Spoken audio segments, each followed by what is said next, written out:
France. But actually, we're not quite there yet. Don't go putting those Christmas decorations down until we've reached la fête d'Epiphany, the celebration of Epiphany, which is celebrated on the 6th of January. The 6th of January is the day the French celebrate the three kings coming to visit baby Jesus with their gifts of frankincense, gold and myrrh. The French celebrate this like they do with many of their festivals, with eating something rather delicious, and in this case it's called la Galette des Rois. So what is a Galette de Roi? The Galette de Roi, the cake of the king, is eaten on the 6th of January with friends and family to celebrate Epiphany.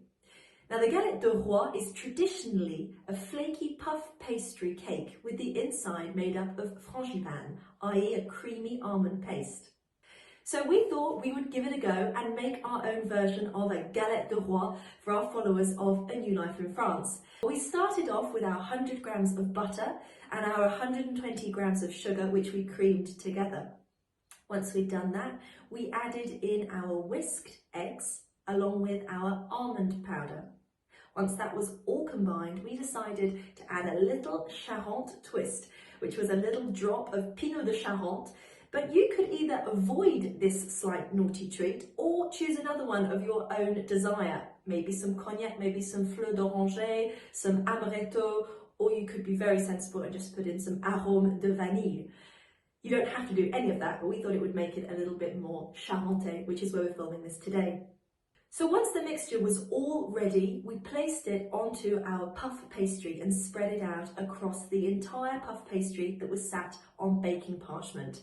We then placed the fève on the outside, towards the outside of our almond mix, and then covered that with another layer of puff pastry.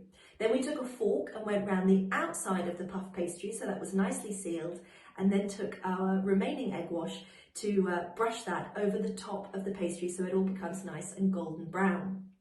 You then need to take a sharp knife to score the top of your puff pastry with whichever kind of design you think will look lovely. I tried to do some leaves, but I'm not sure they necessarily look like that when it came out.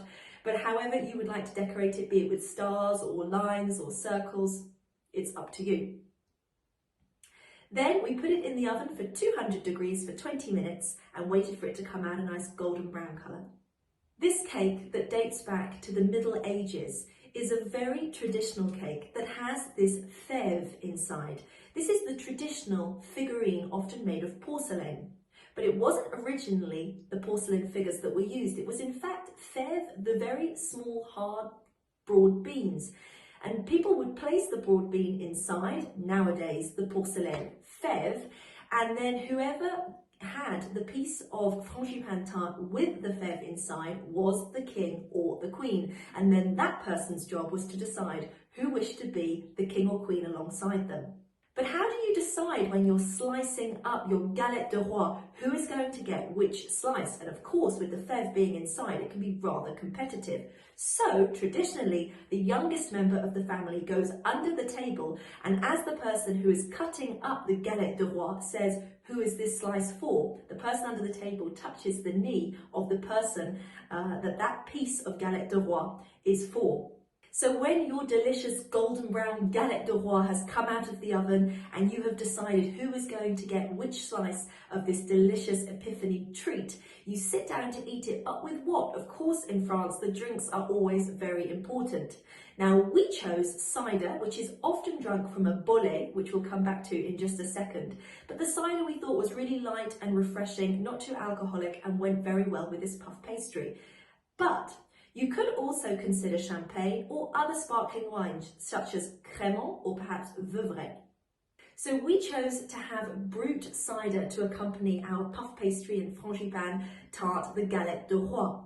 We thought that the best way to drink this would be from the traditional cup, which is called a bolet. Now, this is something that dates back to the Middle Age time, and people drank from these cups to enable you to still enjoy the bubbles and the flavour as well as the smell of this delicious drink. Now, if you don't feel like cooking your own Galette de Roi, that's not a problem. There are many for sale in supermarkets. You can have them down as Galette de Roi or the Couronne de Roi, but they sell in most supermarkets and many boulangeries. So whilst in the north of France, we enjoy the Galette de Rois, as we explained, with the puff pastry and the almond frangipane centre, down in the south of France, it's known as the couronne des rois, which is often on a brioche. Alors le brioche de roi is slightly different, so the consistency is going to be different, given that it's not used with the puff pastry, but more of a brioche consistency, and it's adorned with candied fruits and sugar. Well, we hope that you've enjoyed this edition about Epiphany en France and finding out more about the festivities, celebration and sharing of the Galette de Rois on the 6th of January to celebrate the King's visiting baby Jesus. This brings our Christmas editions to an end, but we've got much more content on its way, so don't hesitate to tell other people to subscribe by sharing this video and hitting the subscribe button yourself if you're not already subscribed to watch all the future videos we've got coming up for you. Thank you very much and enjoy Epiphany!